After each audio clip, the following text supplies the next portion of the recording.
Dedinho de Prosa começa agora e nós vamos entrevistar o juiz da infância e da juventude, doutor Adailton Lassé Porto. Eu gostaria de saber primeiro o seguinte, a origem da família Lassé e Porto, qual é? Pois é, Lassé é por parte de minha bisavó, ela tem origem na França, né? E Porto é do meu bisavô e a origem é lá em Portugal, né? E o Se senhor conheceram, então Certo. deu no que deu. O senhor é de onde? Eu nasci em João Pessoa, mas tenho familiares em Santa Rita, em Teixeira, aqui na Paraíba, mas nasci e me criei em João Pessoa e sou cidadão santarritense, né? Por adoção. O senhor tem um problema sério nas mãos, que é a infância e a juventude. Como é que o senhor lida? Qual é o sentimento que o senhor tem hoje da nossa juventude e da nossa infância? Quais são os principais problemas?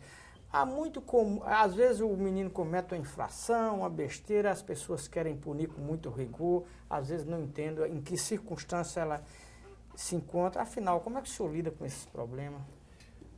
Pois é, eu sou titular da primeira vara da infância e juventude aqui da comarca de João Pessoa e ela é a vara que cuida de aplicar as medidas protetivas, ou seja, poderíamos dizer que é a vara da área civil. A segunda vara aqui da capital, ela tem a incumbência de processar e julgar os feitos infracionais, ou seja, daqueles adolescentes que cometem atos infracionais similares aos crimes.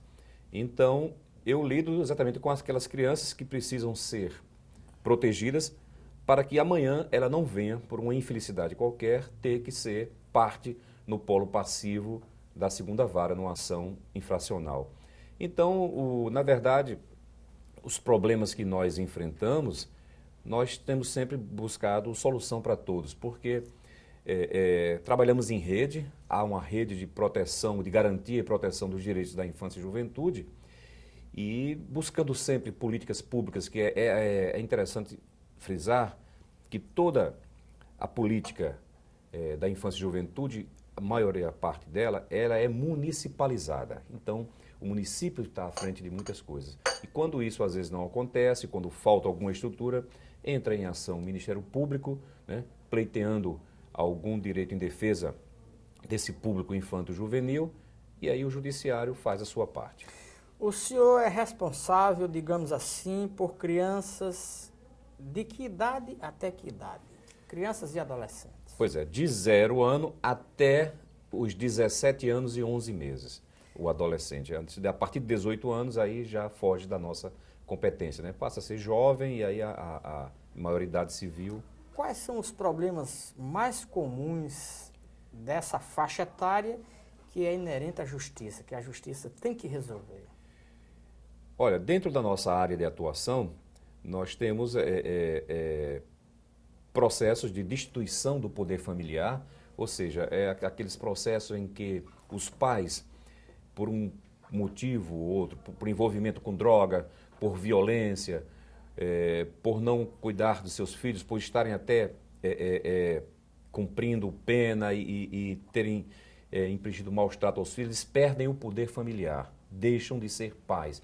E aqueles filhos, eles ficam, de certa forma, desamparados e entra a justiça para poder acolhê-los. Então, eles são colocados em instituições de acolhimento.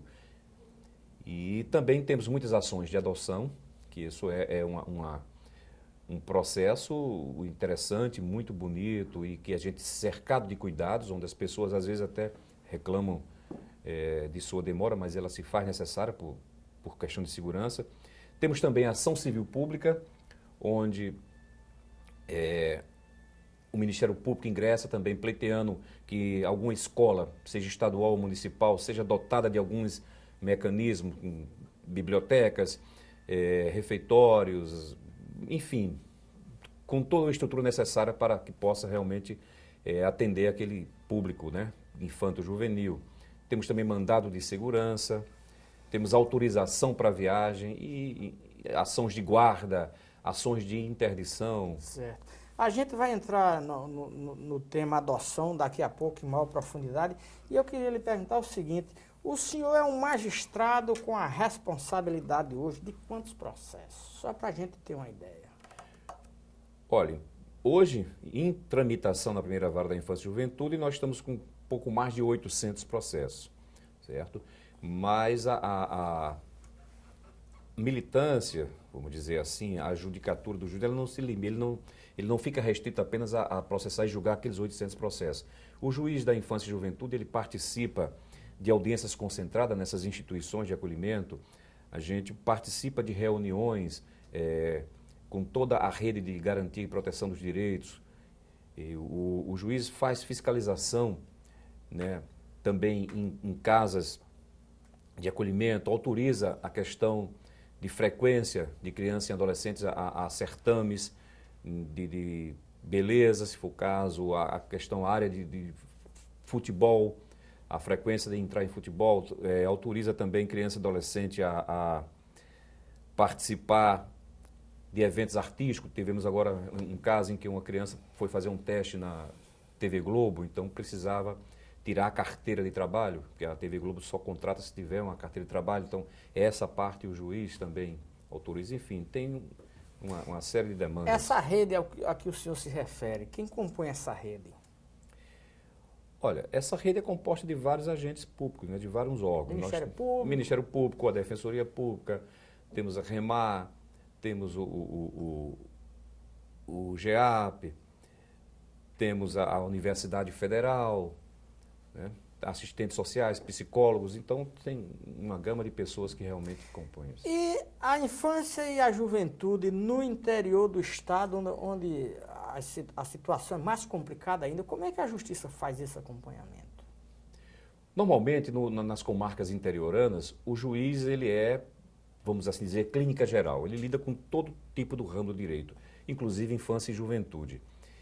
E lá ele tem que se valer do Conselho Tutelar, que são pessoas que são eleitas pelo povo para um mandato de 4 anos, que estão ali para cuidar primeiramente, né, daquelas questões e encaminhar, quando necessário, ao Ministério Público ou ao Judiciário. E o juiz, ele tem as mesmas atribuições do juiz da capital, ele só não tem exclusividade com o tema infância e juventude, porque ele também cuida do crime, cuida do eleitoral, cuida da área civil, da área de família, mas que ele tem essas mesmas atribuições que lhe são conferidas pelo Estatuto da Criança e do Adolescente. A legislação que trata da criança e do adolescente, o senhor acha que ela está compatível, está em dia ou precisa de alguma reforma, de algum ajuste? Como é que o senhor encara esse problema? É interessante, a nossa legislação é uma das mais primorosas, vamos dizer, de vanguarda que nós temos. Ela, inclusive ontem, recentemente, não ontem, mas recentemente tivemos agora mais uma alteração, né? Onde se criou, onde se definiu a primeira infância, que vem a ser aquele período de 0 a 6 anos, e consequentemente se estendeu a licença paternidade de 5 para 20 dias, além de impor ao Estado a questões de implantar com mais severidade políticas públicas visando, né, adequar a questão de saúde, do lazer, da educação, do esporte, tudo isso foi ampliado agora. Pelo menos nessa área, a nossa legislação está em dia. Tranquilamente. A gente vai fazer um breve intervalo e daqui a pouco a gente vai falar sobre adoção. Dedinho de Prosa volta já já.